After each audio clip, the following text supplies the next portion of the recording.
Boa noite pessoal. Eu tenho sentido no coração uma vontade de começar a gravar uma série de vídeos a respeito da palavra. Para quê? Porque eu sei que tem muita gente que muitas vezes vê a postagem da gente no Facebook, vê a maneira com que a gente interpreta as escrituras e às vezes por falta de tempo, por preguiça de ler, deixa de estar analisando e muitas vezes sendo levado para um lado ou para o outro sem conhecer aquilo que realmente se deveria conhecer. Então, eu sei que eu tenho muito que crescer ainda, muito que aprender também, mas nesses 20 anos de fé, mais ou menos, que eu já tenho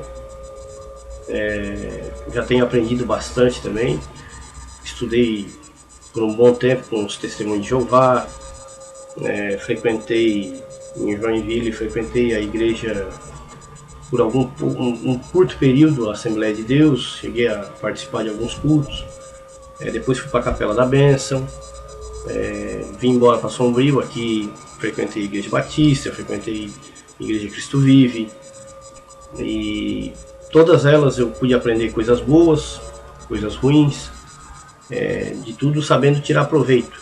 Então, mas algumas coisas me chamaram a atenção nessa minha caminhada da fé. E antes disso eu era católico, né? Até enquanto era pequeno era praticante, mas depois de grande não sendo mais praticante. Mas agradeço também ao meu pai e à minha mãe por ter feito criar um pouco de temor, né? Porque querendo ou não querendo, a gente aprende a ter temor. Então nessa minha caminhada eu pude aprender bastante coisa. Hoje a gente se reúne de uma forma bem controversa a isso que a gente vê hoje, né? Muitos às vezes criticam aquilo que a gente posta no Facebook, mas eu compreendo porque eu já estive do outro lado também. Só que depois de um certo tempo que a gente vai analisando as coisas e vai começando a compreender e deixando de ser apenas ministrado e começa a ler e tentar entender, a gente vai vendo quantas coisas passam despercebidas e a gente vai deixando para trás. E a gente vai vendo que isso são coisas, se tratando ao mundo espiritual, se tratando das escrituras, isso é um perigo muito grande. Porque eu tenho aprendido assim,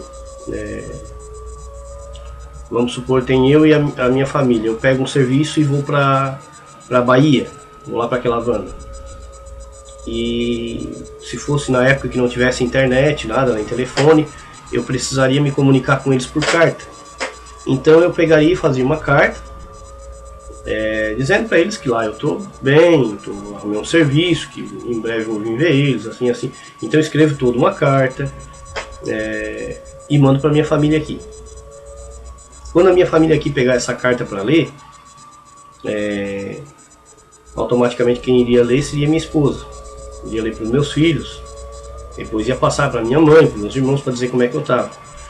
Mas nessa carta, na hora que fosse lida, quando a minha esposa fosse ler para os meus filhos, ou os familiares ler um para o outro, eles não iam pegar assim, só um trechinho aqui. Vamos ver o que ele diz aqui. Ó.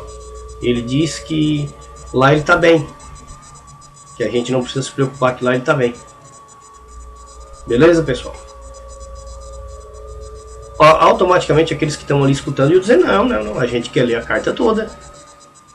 A gente precisa saber como é que ele está, o que ele passou, com certeza ele está dizendo tudo. E as escrituras, ela é isso.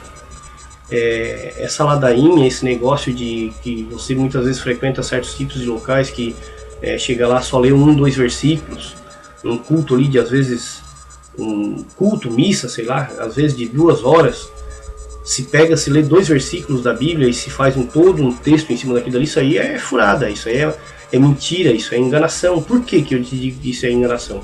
Porque isso aí é uma carta que foi escrevida para alguém. Vamos supor, aqui eu vou ler para vocês. E os vídeos eu não espero passar de 15 a 20 minutos, tá? Até para ser uma coisa que não seja muito prolongada. De 1 Coríntios, essa carta está sendo escrita para quem? Está sendo escrita para Coríntios. Os irmãos reunidos em Coríntios, a cidade de Coríntios. Coríntios não é um nome de uma igreja. Não é uma placa de uma igreja. Coríntios era uma cidade. Era para todos os irmãos que estavam reunidos naquela cidade. Então, automaticamente essa carta chegando lá na igreja de Coríntios, quem fosse ler essa carta, alguns dos irmãos, dos anciãos lá de Coríntios, quando fosse ler essa carta, não ia pegar todas as cartas que Paulo escreveu. Vamos pegar pela primeira carta aqui e ia dizer assim, vamos pegar aqui um versículo aqui. 1 Coríntios 1:22. Porque os judeus pedem sinal e os gregos buscam sapiência. Mas nós pregamos a Cristo crucificado, que é escândalo para os judeus e loucura para os gregos. E discorrer em cima daquilo ali. Vocês acham que os irmãos de Coríntios iam aceitar? Não. Eles queriam que toda a carta fosse lida para que entender o que Paulo falou. Que é isso que a gente faz hoje, né, nas nossas reuniões. Não só nós. Como existe hoje milhares e milhares de pessoas reunidas no Brasil afora, no mundo afora, que estão deixando o sistema religioso e estão se reunindo somente ao nome do Senhor. Por quê? Porque o sistema religioso, se você for buscar nos antepassados, você vai ver que tanto erro tem. Esses dias eu estava conversando com um cara que falou que algumas pessoas se desligaram da congregação que ele vai, da instituição que ele vai. E como é que os caras vão fazer isso se a instituição que ele frequenta já tem um século e pouco? Só que se tu for buscar lá na história dessa instituição, ela já começou toda errada. Ela começou com um nome, como acontece nos dias de hoje. Simplesmente uma pessoa sai de uma instituição e diz que recebeu uma revelação de Deus e vai abrir uma nova instituição. Então sempre que tu abrir mais uma instituição, mais uma placa, com as mesmas coisas, tu apenas está dividindo cada vez mais aquilo que não era para ser dividido. Quando a gente saiu, muitos perguntaram na época, que placa que vocês vão botar, que nome que vocês vão botar? Porque as pessoas elas estão preocupadas com o nome, com a placa, autoridade de quem, imposição da mão de quem. E eles pegam textos isolados da Bíblia. Isso aqui é o interessante, que é aí que é o ponto-chave. Não se pega textos isolados para tentar fazer verdade daquilo que não é verdade. Então, algumas coisas que eu quero compartilhar com vocês, quero fazer, se Deus assim permitir, vários vídeos, e esse vai ser o primeiro deles, para que vocês também possam estar... Também quero ser assim, né? Para aqueles que quiserem, junto comigo, junto com a gente também tá aprendendo, porque tem aqueles que vão ver esse vídeo e vão deletar na hora. Por quê? Por não aceitar isso. Tá enraizado às vezes de tal forma na religião que não aceita nada que venha de encontro. Pode ser a própria Bíblia falando, mas não aceita, né? Por quê? Porque realmente é difícil quando tu tá dentro de uma instituição e que a tua mente foi preparada para aquilo, é difícil tu sair daquilo ali. Eu sei porque eu já passei por isso, né? Eu tinha momentos da minha vida que até para a gente poder viajar ou para poder fazer alguma coisa, a gente tinha que pedir permissão para o líder. Então, porque a instituição ela ensina isso. É uma obediência cega. Tu tem que estar ali e qualquer coisa que tu faça fora daquilo dali, Deus vai te castigar, né? Porque a instituição, eu aprendi isso com um pregador que existe no Brasil hoje. Ele ainda está dentro de uma instituição, só que ele não prega mais o sistema. Ele diz que a religião ela vive em cima de 3 pilares, que é medo, culpa e ganância. É em cima desses 3 pilares que a religião vive. Se não vai pelo medo, vai pela culpa. Se não vai pela culpa, vai pela ganância. Então a religião sempre vai se formar em cima disso. Tu vai ter que servir a Deus por causa de alguma coisa, não pelo que ele é, mas porque pode te acontecer alguma coisa, o devorador entrar na tua casa, Deus vai te colocar uma doença. Tem que ter um motivo para te participar do local tal. Depois que tu vai para ali, que daí tu foi por medo, ou foi por culpa, ou foi por ganância, aí tu se torna uma vítima fácil.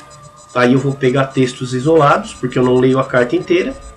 Em nenhum local que tu frequentar, que tem uma placa, uma instituição, ninguém vai ler uma carta inteira. Ninguém vai pegar o livro de Coríntios, capítulo por capítulo, todo domingo, e ir lendo. Por quê? Porque vai chegar em coisas ali que as pessoas vão dizer assim, ué, mas para aí, nós estamos praticando isso aqui, está errado. Como é que coisa que é essa? Aí a liderança vai ter que se explicar, vai começar a ter aquele constrangimento. Então eles não querem isso, eles sempre vão pegar textos isolados, que é para manter as pessoas debaixo daquilo dali que eles querem. O que eles mais querem? Infelizmente, eu não digo isso com alegria, eu digo isso com tristeza. Que a grande maioria eles querem o quê? Usurpar. Viver bem em cima das pessoas. Né? Então um dos textos que eu quero ler hoje, que já está com 11 minutos, é 1 Coríntios, no capítulo 1. Que esse aqui é o texto-chave que para mim me abriu muito entendimento. Aqui Paulo diz assim, ó. Paulo, chamado apóstolo de Jesus Cristo pela vontade de Deus, e o irmão Sóstenes, a congregação de Deus que está em Corinto. Olha só. A congregação de Deus que está em Corinto, aos santificados em Cristo Jesus, chamados santos, com todos os que em todo lugar, isso aqui não é só para Coríntios, tá? Invocam o nome do Senhor Jesus Cristo, Senhor deles e nosso. Graça e paz da parte de nosso Deus e do Senhor Jesus Cristo. Sempre dou graças ao meu Deus por causa de vós, acerca da graça de Deus que vos é dada em Cristo Jesus. Que em todas as coisas estáis enriquecidos nele, em toda a fala. Não, é só um pouquinho. Estamos no versículo 5, tá?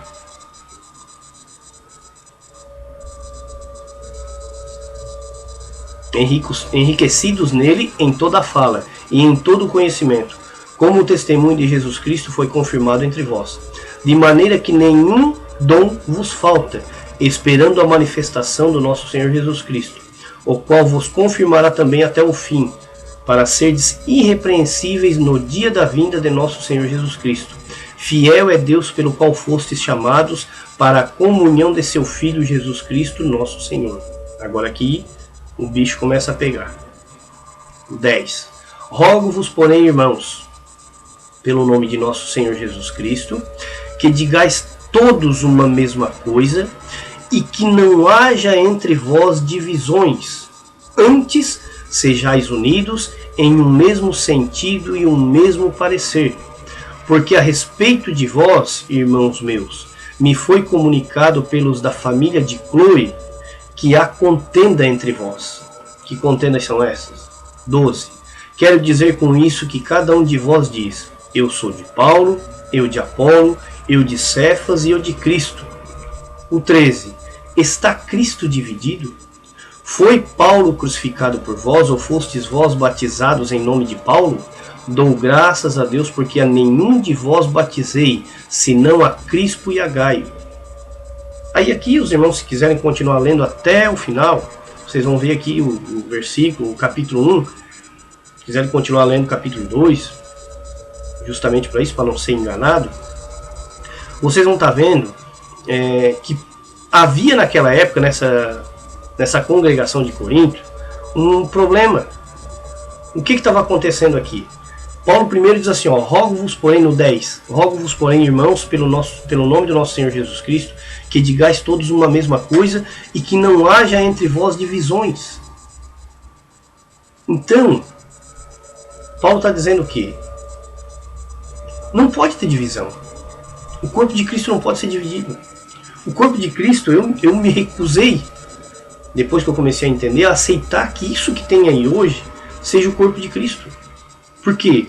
Porque tem corpo de Cristo para tudo que é lado. É panelinha de corpo de Cristo para dar e vender. É um corpo de Cristo que diz que que só o dele salva, é o outro corpo de Cristo que diz que é só o dele que salva, o outro corpo de Cristo que diz que só o dele salva. Certa vez eu vi um pregador falar que o reino de Deus ele é um bolo e cada um tira uma fatia. Na época que eu estava dentro da instituição, eu, como tantos outros, né, sem conhecer Bíblia, sem ler, sem realmente ir para a palavra, fazia assim, é verdade, o reino de Deus é um bolo. Hoje eu olho para a Bíblia, tendo um conhecimento que a gente tem, conhecendo de fora do sistema, de fora do rótulo, eu olho assim, como um bolo? Que isso? Que bolo é esse? Como assim tirar uma fatia? Cada instituição tira uma fatia, uns tira a fatia da cura, outros da prosperidade financeira. Isso é uma loucura, é uma insanidade mental falar uma coisa dessa. Por quê? Porque o corpo é um só, há um só Deus e um só Senhor. Então não tem esse negócio de cada um tira uma fatia, isso é heresia pura. Então aqui Paulo está preocupado em primeiro lugar com a questão das divisões. E ele diz assim, e sejais unidos em um mesmo sentido e um mesmo parecer. Com relação a princípios, nós temos que ter um mesmo entendimento. Vai ter sempre algumas coisas que nós não vamos concordar uns com os outros? Sim, eu não estou dizendo que isso não possa acontecer. Mas o detalhe é o seguinte, quando se trata de princípios, isso não pode acontecer. Pode ter questõezinhas, né, que às vezes um entende de um jeito, mas aquilo que é princípio, todo mundo tem que ter o mesmo entendimento. Aí aqui ele diz que, pelos da família de Chloe, ou Chloé, como alguns dizem, ele ficou sabendo que tinha contenda. Que tipo de contenda? Que um dizia assim, eu sou de Paulo, eu de Apolo, eu de Cefas e eu de Cristo. Aqui já começava uma disputa para saber quem era de quem. Esse texto aqui ele é parecido com alguma coisa de hoje? Isso diz respeito a vocês a alguma coisa de hoje? Essa divisão, eu sou da denominação tal, eu sou da placa tal, eu sou da placa tal. Aí Paulo no 13 aqui ele faz a seguinte pergunta, sim, acaso está Cristo dividido? Foi a denominação tal que morreu por vós? Ou foi a outra denominação que morreu por vós? Então aqui começa a gente tem que se questionar. É necessário fazer questionamentos. Por quê? Porque como cada um afirma que a salvação está nela, então Cristo morreu em vão. Porque se a palavra de Deus diz que não há outro mediador a não ser Cristo, que nós só vamos ao Pai através do Filho, se realmente eu preciso frequentar uma instituição religiosa para poder se achegar a Deus, então Cristo mentiu. Cristo deveria ter dito assim, e ninguém vai ao Pai a não ser que vá para dentro de uma instituição e depois me busque para daí chegar ao Pai. Mas daí não está dizendo isso. Ele está dizendo que ninguém vai ao Pai a não ser por Ele. Então Ele morreu para ser essa ponte entre nós e Deus. Então toda pessoa que disser que eu preciso frequentar um ambiente tal, uma instituição tal, para me achegar a Deus, essa pessoa está mentindo. Por quê? Porque essa pessoa tem que passar para mim Cristo e não uma instituição. Mas onde é que tu vai aprender a palavra? A palavra está na mão de qualquer pessoa para aprender. Hoje a internet ela tem vários tipos de estudo, tem coisa boa e tem coisa ruim. Mas se a pessoa quiser buscar de verdade, sempre vai ter os sinceros que vão explicar. Sempre vai ter, Deus sempre vai dar uma válvula de escape. Mas a pessoa tem que ter vontade de buscar, tem que querer conhecer. Então aqui quando Paulo faz essa afirmação, acaso está Cristo dividido, eu automaticamente me lembro de Atos no capítulo 17. Que diz assim, a partir do 25, deixa eu ver aqui.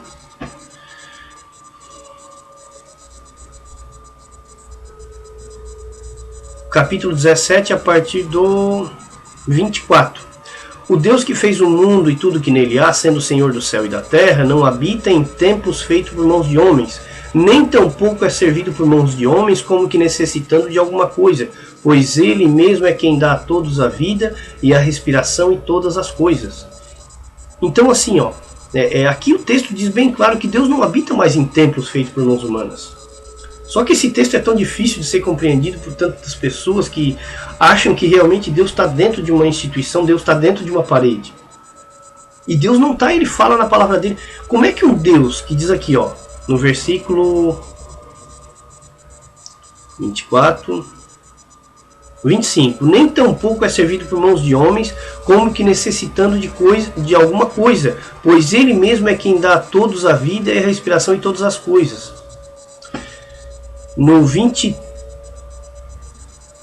deixa eu ver, o 24, o Deus que fez o mundo e tudo que nele há, sendo o Senhor do céu e da terra, não habita em templos. Imagina, o Deus que fez o mundo e tudo que tem nele, aí agora para mim adorar ele, eu preciso fazer um local, colocar uma placa para daí Deus ir ali para dentro, para daí eu dizer assim, agora Deus está ali dentro. Sendo que ele fez tudo que está à nossa volta, e em todos os lugares ele está, mas eu prendo Deus dentro de um local para quê? Para poder levar as pessoas para dentro daquele local, para daí acontecer tudo aquilo que muitos de nós já estamos cansados de saber.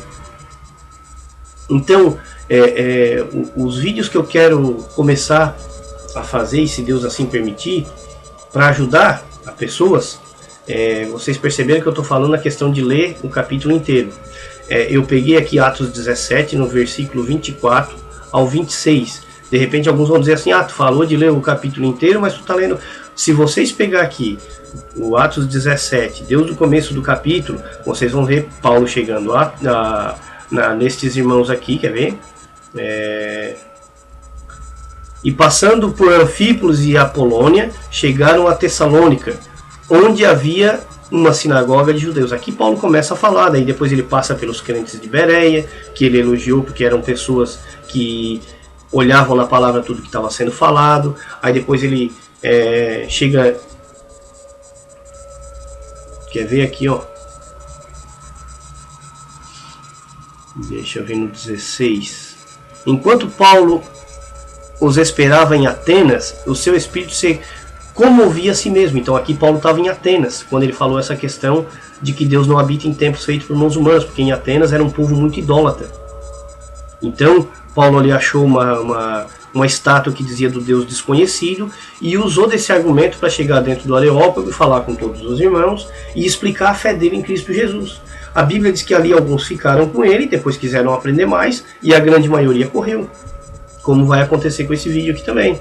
Alguns vão olhar e vão gostar e vão dizer, não, eu quero ver outros, porque isso senti que vai me ajudar. Como tem aqueles que vai bater de encontro a todo o preceito que tem e já vai dizer assim, não, nem vou perder tempo com esse negócio, que senão eu vou acabar saindo de dentro da casa de Deus. Que eles consideram como casa de Deus. Que hoje em dia a casa de Deus somos nós. Não é um local, não é uma instituição que é casa de Deus. Então eu espero que esses vídeos venham para ajudar bastante a cada um, como vai ajudar também a mim, porque eu já afirmei também que eu preciso muito. Mas eu quero compartilhar algumas coisas que Deus tem colocado no meu coração para ajudar outras pessoas também, né, a não serem presas fáceis, porque a Bíblia está cheia de versículos dizendo acautelai-vos dos falsos profetas, acautelai-vos dos falsos mestres, acautelai-vos de pessoas que vão usar da fé para ludibriar, para enganar, para fazer reféns, para comandar aquilo que não é deles, né? Porque eles querem fazer negócio em cima daquilo que não é deles. Então depois eu até alguns vídeos eu vou fazer a respeito da questão financeira, que é um dos maiores erros que existe hoje, essa questão financeira. Mas isso nós vamos deixar mais para frente. Então quero dizer que seja de muito bom proveito para vocês, assim como está sendo para mim esse tempo. Tá bom? Obrigado e boa noite.